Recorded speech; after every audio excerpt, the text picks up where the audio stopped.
दोस्तों, फिर चाहे घर का चूल्हा जलाना हो या स्टाइल मारने के लिए सिगरेट, आपको एक अच्छी माचिस या लाइटर की जरूरत तो हमेशा ही पड़ती है। सालों से इन्होंने हमें आग को काबू करने में काफी मदद की है और इनके साथ जुड़े हुए रिस्क के कारण बहुत सालों की मेहनत के बाद हम इन्हें बनाने की टेक्निक्स को अच्छे से मास्टर कर पाए हैं। लेकिन क्या आपने कभी सोचा है कि आखिर कैसे इन दोनों को फैक्ट्री में बनाया जाता होगा?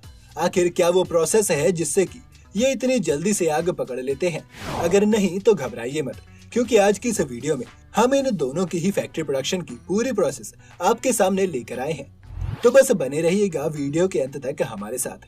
अगर आप चैनल पर नए हैं और आपने अब तक चैनल को सब्सक्राइब नहीं किया है तो वीडियो शुरू होने से पहले चैनल को सब्सक्राइब करना और बेल आइकन दबाना बिल्कुल ना भूलें।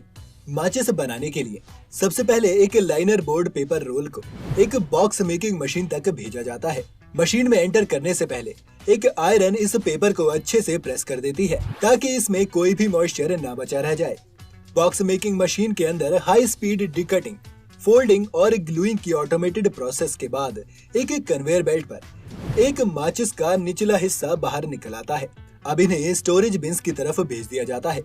यहाँ से आगे बढ़कर एक ऑटोमेटिक सॉर्टिंग मशीन इन्हें सिंगल रोज में सही पोजीशन पर लगा देती है और एक फीडिंग मशीन के अंदर भेज देती है। दूसरी तरफ एक और मशीन में माचिस का बाहरी हिस्सा बनाया जा रहा है, जिसमें पहले से ही प्री कट इंसर्ट्स को भेज दिया जाता है और फिर माचिस के स्किलेट्स यानी कि वो हिस्से जिस पर आप एक तिल्ली को घिसते हैं, उन्हें पेपर के साथ अटैच कर दिया जाता है। ये प्रोसेस बहुत ही तेज होती है और हर मिनट में ऐसे 500 से 1000 पीसेस को तैयार कर लिया जाता है। अब आपको नाम कमाने के लिए दशकों तक इंतजार करने की जरूरत नहीं है, क्योंकि इंडिया के सबसे बड़े ओपिनियन ट्रेडिंग प्लेटफॉर्म प्रोबो पर सिर्फ एक यस या नो के जरिए आप कमा सकते हैं ढेर सारे रुपए। पॉलिटिक्स, फाइनेंस और म्यूजिक जैसी कई कैटेगरीज इस ऐप में मौजूद हैं, जो एकदम ही यूजर फ्रेंडली है। आपको सिर्फ इसमें पूछे जाने वाले क्वेश्चंस का जवाब यस या नो में देना है, जैसा कि क्या मुंबई इंडियंस इस बार आईपीएल जीतेगी? और आपको लगता है कि हाँ जीतेगी तो आपको यस को सिलेक्ट करना है। अगर आपका जवाब सही होगा तो पैसे तुरंत आपके अकाउंट में आ जाएंगे, जिसे आप तुरंत आपके यूपीआई ऐप से विड्रॉ कर सकेंगे। साथ ही इस ऐप पर आप मैच से पहले स्कोर भी प्रेडिक्ट कर सकते हैं, और अगर आपका प्रेडिक्शन सही हुआ तो आप 10 रुपए इन्वेस्ट कर 10,000 रुपए तक कमा सकते हो, और आप अपनी क्वांटिटी को बढ़ा या घटा भी सकते हो। अगर आप ज्यादा कॉन्फिडेंट हैं तो आप ज्यादा क्वांटिटी लगाकर ज्यादा पैसे कमा सकते हैं। इससे आपके दो फायदे होंगे। एक तो आपको इसका जवाब देने के लिए पढ़ना या फिर रिसर्च करना पड़ेगा, जिससे कि आपकी जनरल नॉलेज भी बढ़ेगी। दूसरा फायदा, जो आपने पहले से ही पढ़ा है उसकी नॉलेज से भी आप पैसे कमा सकते हैं। 4 मिलियन से भी ज्यादा डाउनलोड के साथ इस ऐप के नए फोरकास्ट फीचर से आप एक महीने में 1 लाख रुपए तक कमा सकते हैं। तो देर मत कीजिए, अभी डिस्क्रिप्शन बॉक्स में दिए गए लिंक पर क्लिक करके ऐप डाउनलोड कर लीजिए, क्योंकि इस लिंक से मिलेगा आपको 25 रुपए का रेफरल बोनस। अब बढ़ते हैं तीलियों की तरफ। एक इंडस्ट्रियल मिक्सर में एक वर्कर जिलेटिन की कैप्सूल्स को पोटेशियम क्लोरेट के ऊपर डाल देता है। ये जिलेटिन बाद में इसे तीलियों पर अच्छे से चिपकने में मदद करेगी। इस मिक्सचर को चालू करने से पहले इसमें गर्म पानी भी डाला जाता है ताकि जिलेटिन अच्छे से मिक्स हो सके। मिक्सर शुरू होने के बाद इसमें सिलिका के ग्रैन्युल्स को भी ऐड किया जाता है, जो एक कंबशन कंट्रोलिंग एजेंट की तरह काम करता है, और इसमें बार बार पानी को बीच में ऐड किया जाता है। आखिर में करीब 40 मिनट के बाद ये मिक्स लगभग तैयार हो चुका है। अब बारी है इसमें रेड कलरिंग डालने की।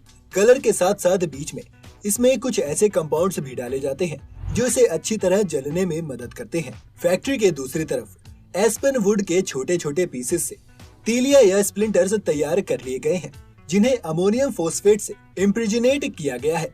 इन स्प्लिंट्स को फिर एक मशीन में डाला जाता है, जो सभी तरह की डैमेज्ड तीलियों को हटा देती है, और बाकी की सभी तीलियां एक डिपिंग लाइन तक पहुंच जाती हैं। यहाँ पर एक स्टील मैच बार में इन तीलियों को डाल दिया जाता है। एक ऑटोमेटिक फीडर मशीन हर घंटे करीब 20 लाख तीलियों को सॉकेट्स में डिप कराता है।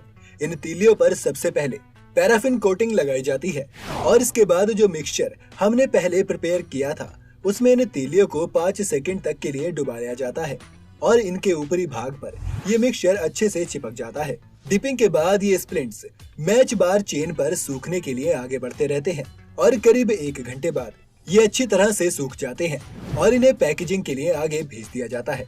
माचिस के अंदरूनी और बाहरी भाग को पहले 2 पैरेलल कन्वेयर्स द्वारा एक हाई स्पीड लाइन पर ले जाया जाता है और फिर अंदरूनी भाग पर तीलियां आकर गिरती हैं और एक दूसरी मशीन इसे माचिस के बाहरी भाग पर पुश कर देती है और आपकी माचिस बंद हो जाती है। ये माचिस फिर कन्वेयर बेल्ट से होती हुई ऑटोमेटिक स्कैनर से गुजरती है जहां इनका वेट चेक किया जाता है। अगर किसी माचिस का वेट कम हो तो उसे लाइन से बाहर कर दिया जाता है और बाकी की सभी माचिस को आगे पैकेजिंग के लिए भेज दिया जाता है। क्या आपको पता है कि आज की मॉडर्न सेफ्टी माचिस से पहले इंसानों ने लाइटर्स का आविष्कार कर लिया था। सेफ्टी माचिस 19वीं शताब्दी के बीच में आई थी, जबकि लाइटर्स 19वीं शताब्दी के शुरुआत से ही मौजूद थे। आइए देखते हैं ये लाइटर्स फैक्ट्री में कैसे बनाए जा रहे हैं। लाइटर बनाने के लिए पीतल के एक रोल को एक प्रेस में डाला जाता है जो उसे शेप में ले आती है और इसका निचला भाग बन जाता है। फिर इसी तरीके से इसका ऊपरी भाग भी बनाया जाता है और फिर एक रिवॉल्विंग टेबल पर इसके निचले भाग को रख दिया जाता है और एक हाइंज की मदद से दोनों भागों को आपस में जोड़ा जाता है। फिर एक इलेक्ट्रिकल वेल्ड इन दोनों हिस्सों को आपस में वेल्ड कर देती है ताकि ये अलग ना हो और एक वर्कर इन्हें इंस्पेक्ट करता है। सब सही होने पर इन्हें आगे भेज दिया जाता है जहां इन्हें कई तरह के वॉशिंग सॉल्यूशन में डुबाकर क्लीन किया जाता है और फिर निकल और क्रोम सॉल्यूशन से साफ करने के बाद इन पर एक शाइनी लेयर आ जाती है। इस तरह से लाइटर का बाहरी हिस्सा बनकर तैयार हो जाता है। अब देखते हैं इसके इंटरनल मैकेनिज्म को। एक डाई की मदद से स्टील के एक पीस को इनसाइड केस बनाने के लिए शेप किया जाता है। इसके बाद मैकेनिकल आर्म्स की मदद से इसमें एक ट्यूब और एक प्लेट डाल दी जाती है। ट्यूब आगे फ्लिंट स्टोन को होल्ड करने का काम करेगी और इन दोनों को इपॉक्सी की मदद से सील कर दिया जाता है और एक क्योरिंग ओवन से गुजरने के बाद इपॉक्सी सूख जाती है और ये दोनों अच्छे से प्लेस हो जाते हैं। फ्लिंट व्हील्स वो व्हील्स होते हैं जिन्हें घुमाने से स्पार्क पैदा होता है। एक वर्कर इन्हें पहले सही से अलाइन करता है और फिर इन फ्लिंट व्हील्स को असेंबली जिग्स में लोड कर दिया जाता है। इस फ्लिंट व्हील के साथ यहाँ पर एक ब्रास का ही आइलेट भी प्लेस किया जाता है और फिर एक ऑटोमेटेड रिवेट की मदद से इन सभी पार्ट्स को अच्छे से आपस में जोड़ दिया जाता है। अब एक मशीन इस पूरे सेटअप के अंदर एक कॉटन विक को डाल देती है जो फ्यूल को एब्जॉर्ब करने का काम करती है। इसके बाद ग्रिपर्स की मदद से लाइटर में एक फ्लिंट स्प्रिंग ऐड कर दिया जाता है और एक न्यूमेटिक स्क्रू ड्राइवर की हेल्प से उसे भी अच्छे से इस पूरे सेटअप को आपस में लॉक कर दिया जाता है। अब इसे टेस्ट करने के लिए एक rubber wheel in flint wheels को रोटेट करता है ताकि स्पार्क पैदा हो और लाइटर की वर्किंग और स्पार्क की इंटेंसिटी को टेस्ट किया जा सके।